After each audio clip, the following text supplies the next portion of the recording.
హల్లెలూయా, దేవునికి స్తోత్రం. ఎలా ఉన్నారండి?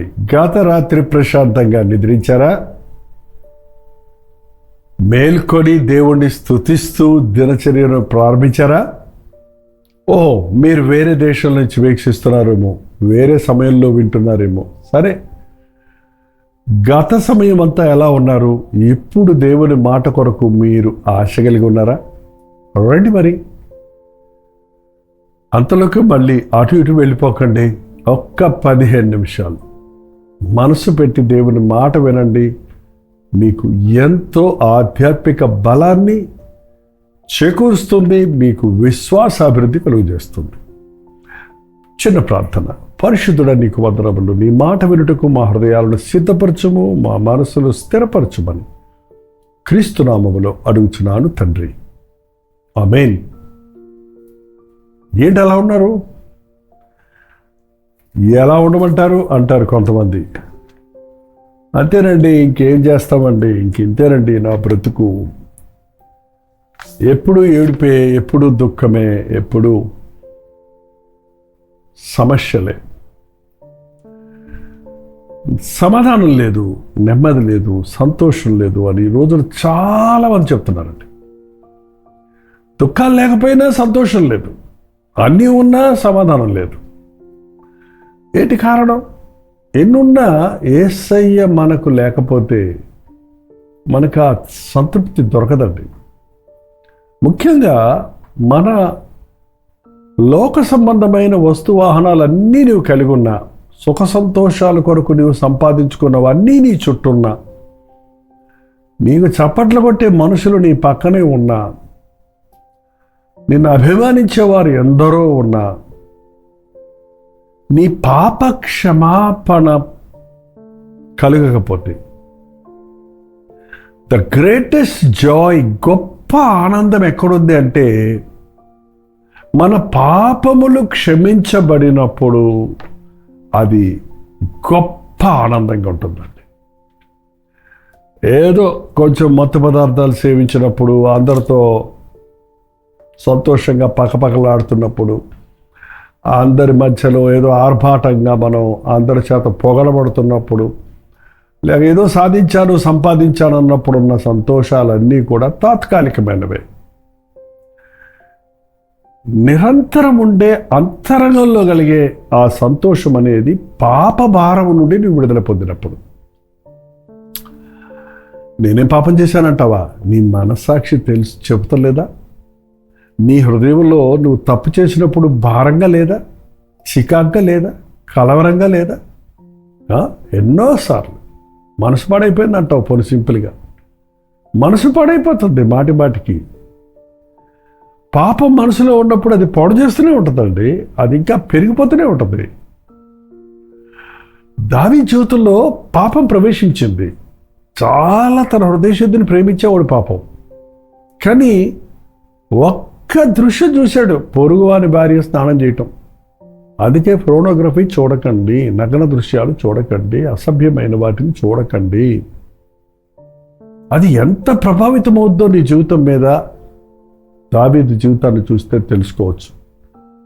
అంత భక్తి కలిగిన వాడు శరీరకు ఇచ్చకు చోటిచ్చి ఎంత నీచ స్థితికి దిగజారిపోయాడు. దాన్ని కప్పుకోవడానికి ఇంకో తప్పు చేసి తన మనసంతా పాడు చేసుకున్నాడు. ఆ పోరాటంలో కొన్ని నెలలు మౌనంగా ఉన్నాడట్టుంది. కానీ దేవుడు తన ప్రవక్తను పంపించి ఒప్పించినప్పుడు ఒప్పుకున్నాడు. ఒప్పుకున్న మరుక్షణంలో దావీదుకి సంతోషం దొరికింది, రిలీఫ్ అయింది. హల్లెలూయా. మన పాపములు మనము ఒప్పుకొనిన ఎడల ఆయన నమ్మదగిన వాడు, నీతిమంతుడు గనుక మన సకల దుర్నీతి నుండి మనల్ని ఆయన పవిత్రులుగా చేస్తాడు. ఆ తర్వాత రాసిన కీర్తన 32 చూసినట్లయితే, అతిక్రమ తన అతిక్రమముల కొరకు పరిహారము నొందినవాడు, తన పాపమునకు ప్రాయశ్చిత్తము నొందినవాడు ధన్యుడు. తన పాపముల కొరకు, తన అతిక్రమముల కొరకు పరిహారము చెల్లించబడినప్పుడు, పాపమునకు ప్రాయశ్చిత్తం కలిగినప్పుడు, పాప క్షమాపణ దొరికినప్పుడు వాడికున్న ఆనందం, ధన్యత ఎంతో గొప్పది. ధన్యుడు అంటే బ్లెస్డ్ అనుంది, భాగ్యవంతులనుంది. ధన్యుడు అంటే హ్యాపీయెస్ట్ పర్సన్. మీకు ఎన్నున్న పాపం నీ హృదయంలో ఉన్నప్పుడు ఆ నిజమైన సంతోషం ఉండదండి. పాపములు క్షమించబడినప్పుడు మన హృదయంలో గొప్ప సంతోషం కలుగుతుంది. నీ నెత్తి మీద ఎవడైనా ఒక 10 బస్తాలు బియ్యం పెట్టి, ధాన్యం పెట్టి నవ్వరా అంటే నవ్వగలవా? నవ్వలేము. పాప భారం నీలో ఉన్నప్పుడు నీ నవ్వు ఎగిలి నవ్వే కానీ, నీ సంతోషం తాత్కాలికమైందే కానీ, చాలామంది అంటారు చూడండి, ఏడవలేక నవ్వుతున్నానన్న నవ్వే కానీ నిజమైన నవ్వు కాదండి. నిజమైన ఆనందం పాపములు క్షమించబడినప్పుడు, ప్రభు దృష్టిలో నీవు నిర్దోషిగా ఎంచబడినప్పుడు నీవు ధన్యుడు. నీవు గొప్ప ఆనందాన్ని పొందుకుంటావు. మీ పాపములు ఒప్పుకొని పశ్చాత్తాపడ్డారా? ఒక్కసారి మన అన్ని పాపాల కొరకు పశ్చాత్తాపడ్డ రక్షణ దినమంటూ ఒకటి ఉంటుంది. అది ఉందా? ఆటోమేటిక్గా ఏదో స్వస్థత కలిగింది, ప్రభువుని నమ్ముకున్నాను, అప్పటి నుంచి దేవుని వెంబడిస్తున్నాను అని చెప్పే సాక్ష్యాలు, ఒక అద్భుతం చూశాను, అప్పటి నుంచి ప్రభు గొప్పవాడని నమ్ముతున్నాను అనుకునే మాటలు ఎన్నో ఉంటుంటాయి. కానీ దే ఆర్ ఆల్ లోతైన రక్షణకు ఒక ప్రారంభం మాత్రమే, కానీ అదే రక్షణ కాదండి. నువ్వు ఎంత బైబిల్ చదివినా, ఎన్ని పాటలు పాడినా, ఎన్నిసార్లు దేవుని మందిరానికి వెళ్ళినా, ఎంతంత కానుకలు దేవునికి ఇచ్చుకున్నా, పాపము నుంచి నువ్వు విడిపించబడకపోతే, పాప క్షమాపణ నువ్వు పొందకపోతే నీ పేరు జీవగ్రంథంలో రాయబడదు. నీవు సమాధాన సంతోషాలతో ఈ లోకంలో బ్రతకలేవు. దెయ్యములు మీకు లోబడుచున్నవని గాక మీ పేర్లు జీవగ్రంథంలో రాయబడి ఉన్నవని మీరు సంతోషించండి అని అన్నాడు తన శిష్యులతో చెప్పాడు ప్రభు. ఎవని పాపములు క్షమించబడతావో వాడు ధన్యుడు, వాడు పరలోక రాజ్యానికి వారసుడవుతాడు. పాపం అసహ్యకరమైందండి. పాపం యొక్క ప్రతిఫలం మరణం. పాపం వల్ల వచ్చు జీతం మరణం. పాపం వల్ల కలిగే వ్యాధులు, శ్రమలు, మనోవేదన, హృదయవేదన, అన్ని రకాల శాపాలకు కారణం పాపం. ఆ పాపము నుంచి విడిపించబడటానికి, పాపములు క్షమించడానికి లోకంలో ఎవరికీ అధికారం లేదండి. ఆ పాపముల కొరకు ప్రాయశ్చిత్త బలిగా ప్రాణమిచ్చిన ప్రభు మాత్రమే, యేసు ప్రభు మాత్రమే క్షమించగలడు. పాపములు క్షమించటకు మనుష్య కుమారుడికి అధికారం గలదు. కారణం, మన పాపము యొక్క ప్రతిఫలాన్ని, పరిహారాన్ని ఆయన చెల్లించాడు. మన పాప రుణాన్ని ఆయన తీర్చాడు. మన రక్తం చిందించబడవలసిన స్థలంలో ఆయన తన రక్తాన్ని చిందించి పాప ప్రాయశ్చిత్తం చేశాడు. ఇది లోతైన రక్షణ అనుభవం. మీ పాపములు క్షమించబడినప్పుడు మిమ్మల్ని ఎవరు ఆపలేరండి. ఒకసారి చూడండి, జెఫన్యా గ్రంథం 3వ అధ్యాయంలో 17వ వచనములో, నీ దేవుడైన యెహోవా నీ మధ్య ఉన్నాడు, ఆయన శక్తిమంతుడు, ఆయన నిన్ను రక్షించును, ఆయన బహు ఆనందముతో నీ యందు సంతోషించును, నీ యందు తనకున్న ప్రేమను బట్టి శాంతము వహించి నీ అందలి సంతోషము చేత ఆయన హర్షించును. మీ ప్రభు మీ మధ్య ఉన్నాడు, ఆయన శక్తిమంతుడు, ఆయన రక్షిస్తాడు. నీ పాపాలు ఎంత ఘోరమైనవైనా, ఎంత నీచమైనవైనా, ఎన్నున్నా నా వల్ల కాదు, నేను క్షమించను అనేవాడు కాదు ఆయన. ఎంతటి పాపినైనా పరిశుద్ధుడిగా మార్చగలిగిన శక్తిమంతుడు ఆయన. యేసు క్రీస్తు క్షమించలేని పెద్ద పాపం ఈ లోకంలో ఏది లేదు. యేసు క్రీస్తు రక్తము కడగలేని ఘోర పాపము లేనే లేదు. యేసు ప్రభువు మాత్రమే మన పాపాలు క్షమించగలడు. 15 వచనం కూడా చదువుతున్నాను చూడండి. 14, 15 కూడా చదువుతున్నాను. జెఫన్యా గ్రంథం, జకరియా అన్నాను ఇందాక. జెఫన్యా గ్రంథం 3వ అధ్యాయం 14, 15 వచనాలు. సియోను నివాసులారా ఉత్సాహధ్వని చేయుడి, ఇశ్రాయేలులారా జయధ్వని చేయుడి, యెరూషలేము నివాసులారా పూర్ణ హృదయంతో సంతోషించి గంతులు వేయుడి. తాను మీకు విధించిన శిక్షను యెహోవా కొట్టివేసెను. ఎందుకు ఉత్సాహధ్వని, ఎందుకు సంతోషధ్వని, ఎందుకు జయధ్వని, ఎందుకు పూర్ణ హృదయంతో సంతోషించి గంతులేయటం? సంతోషం వస్తే గంతు లేకుండా తాగుతామండి. సంతోషంతో గంతులు వెయ్యండి. మీకు విధించిన శిక్షను యెహోవా కొట్టివేసి ఉన్నాడు. ఎందుకు గంతులేస్తున్నావు? నా పాప శిక్ష కొట్టివేయబడింది, నా పాప దోషం కడిగివేయబడింది, నా పాప భారం తీరిపోయింది, నా పాపములు ప్రభు క్షమించున్నాడు, వాటిని కొట్టివేస్తున్నాడు. హెబ్రీయులకు రాసిన పత్రిక, నీ పాపములు మరి ఎన్నడూ నేను జ్ఞాపకం చేసుకుని అన్నాడు హెబ్రీయులకు రాసిన పత్రికలో. మరి ఎన్నడూ జ్ఞాపకం చేసుకోను, నేనే నా చిత్తానుసారంగా నీ దోషములు తుడిచివేయించున్నాను, మరి ఎన్నడూ వాటిని జ్ఞాపకం చేసుకోను.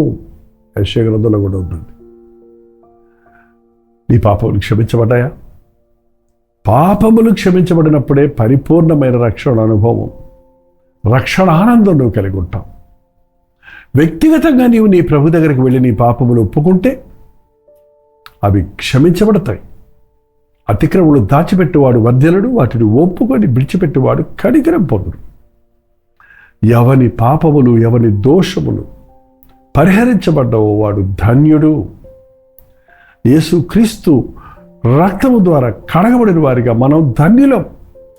ఏమున్నా లేకపోయినా నిజమైన రక్షణానందం మన హృదయంలో ఉంటుంది కనుక ఈ లోకంలో సంతృష్టి కలిగి సమాధానం కలిగి జీవిస్తాము. అంతేకాదు, ఈ లోకం విడిచినప్పుడు పాపము లేని పరలోకంలో నిషిద్ధమైనదేది ప్రవేశించని ఆ పరలోకపు వారసులో ఉన్నట్లుగా క్రీస్తు రక్తములో కడగబడి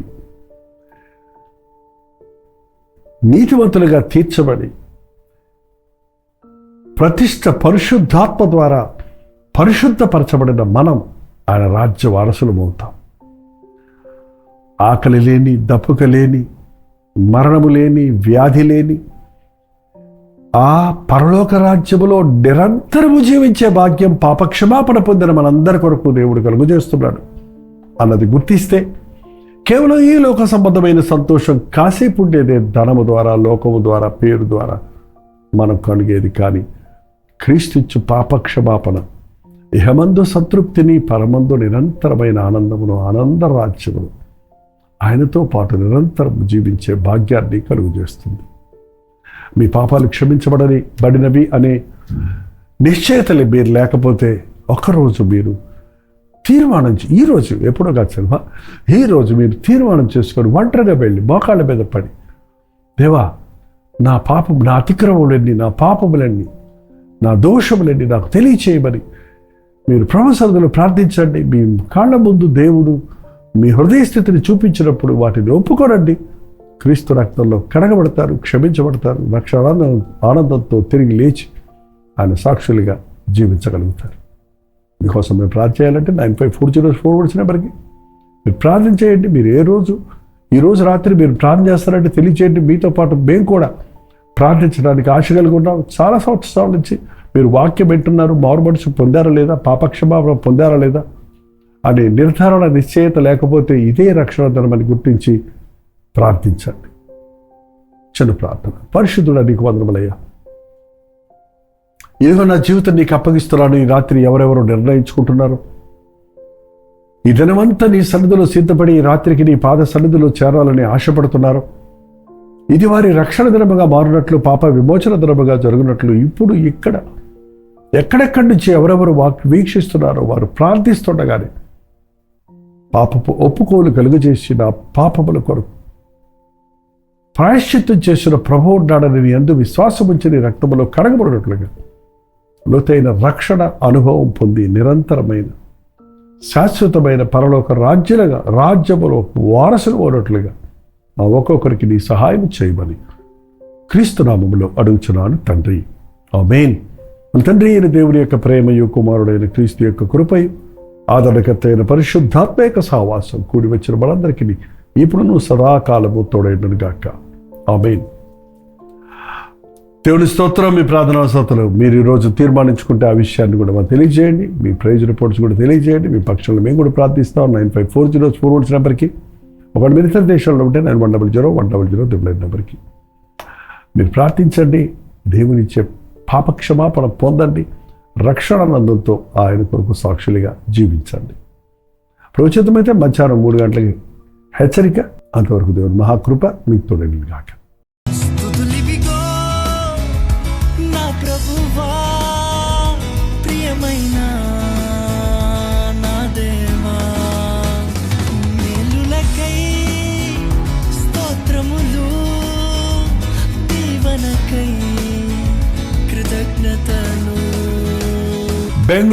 బెంగళూరు పరిసర ప్రాంతాల్లో ఉన్న వారికి శుభవార్త. ప్రతిరోజు దేవుని వాక్యాన్ని అనేక భాషల్లో వింటున్న మిమ్మల్ని ముఖాముఖిగా చూడాలని, మీకోసం వ్యక్తిగతంగా ప్రార్థించాలని బెంగళూరు వస్తున్నాం. ఫిబ్రవరి 16వ తారీఖున మధ్యాహ్నం 2 గంటల నుంచి 5 గంటల వరకు, 6 గంటల నుంచి 10 గంటల వరకు జరిగే ఈ 2 సెషన్స్లోనూ పాల్గొనడానికి సిద్ధపడరండి. మిమ్మల్ని ముఖాముఖిగా చూసి వ్యక్తిగతంగా మీకు ప్రార్థించాలని, దేవుని వాక్యమును ధ్యానించి మనమందరం కలిసి దేవుని సన్నిధిలో ఆనందించాలని ఈ 1 డే గెట్ టుగెదర్ను ఏర్పాటు చేస్తున్నాం. రండి, కుటుంబాలుగా తరలి రండి. ప్రభు సన్నిధిలో మనందరం కలిసి ఆయన వాక్యాన్ని ధ్యానిద్దాం, ఆయన్ని ఆరాధిద్దాం. మరి ముఖ్యంగా మీ సాక్ష్యాలు వినడానికి, మీ కొరకు ప్రార్థించడానికి నేను ఎంతో ఆశ కలిగి ఉన్నాను. సోషల్ మీడియా ద్వారా, టెలివిజన్ ద్వారా వాక్యం వింటున్న మిమ్మల్ని ముఖాముఖిగా చూసి బలపరచాలని ఎంతో ఆశతో ఉన్నాం. తప్పకుండా రండి. బెంగళూరులోని హడ్సన్ కమ్యూనిటీ సెంటర్లో, సిఎస్ఐ కాంపౌండ్లో ఈ 1 డే గెట్ టుగెదర్ జరుగుతుంది. మరిన్ని వివరాలు కావాలంటే 8939393939 నెంబర్కి మీరు కాల్ చేయండి. లేకపోతే మీరు చూస్తున్నటువంటి నెంబర్లకు వాట్సాప్ పెట్టండి. లింక్ మీకు పంపిస్తాను. తప్పక వస్తారు కదా.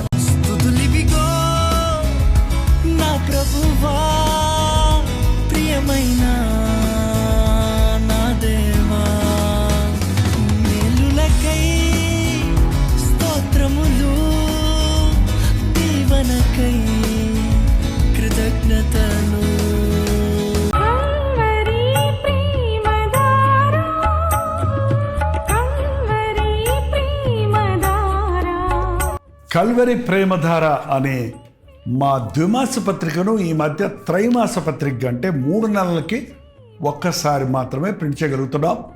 మరి గత 40 సంవత్సరాల పైబడి కొనసాగుతున్న ఈ పత్రికను ఆపు చేయటం ఇష్టం లేక దీన్ని త్రైమాస పత్రికగా మార్చున్నాం. మీరు కల్వరి ప్రేమధార పత్రికను చదువుతున్నారా? ఒక ఉచిత పత్రిక కావాలంటే ఇవ్వాలే మీ పేరు, చిరునామా, అడ్రస్తో పాటు, ఇంటి నెంబర్తో పాటు క్లియర్గా పంపించండి. తప్పకుండా ఒక ఉచిత పత్రికను మీకు పంపిస్తాం.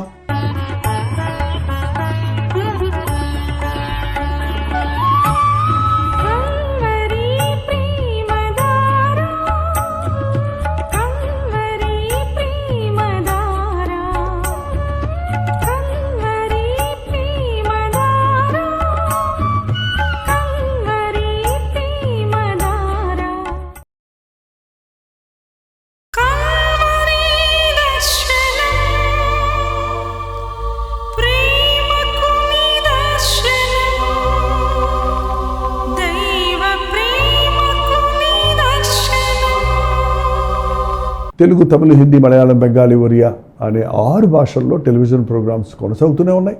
భారభరితమైన పరిచయంలో మీరు సహకరించాలని ఆశిస్తే, ప్రభు మిమ్మల్ని ప్రేరేపిస్తే మీ విరాళాలు, కానుకలు వారికి మీరు పంపించవచ్చు. అవి నేరుగా టీవీ ఛానల్స్కి వెళ్తాయి. అందులో ఏది మేము మా సొంత ఖర్చుల కొరకు ముట్టుకోవటం లేదు, వేరే పరిచయ కొరకు ముట్టుకోవటం లేదు. టెలివిజన్ పరిచయలో ఇంకా సువార్త వినని వారికి అది అందించాలని ఆశతో ఒక 20 సంవత్సరాలుగా కొనసాగుతున్న పరిచయం కొరకు ప్రార్థించండి.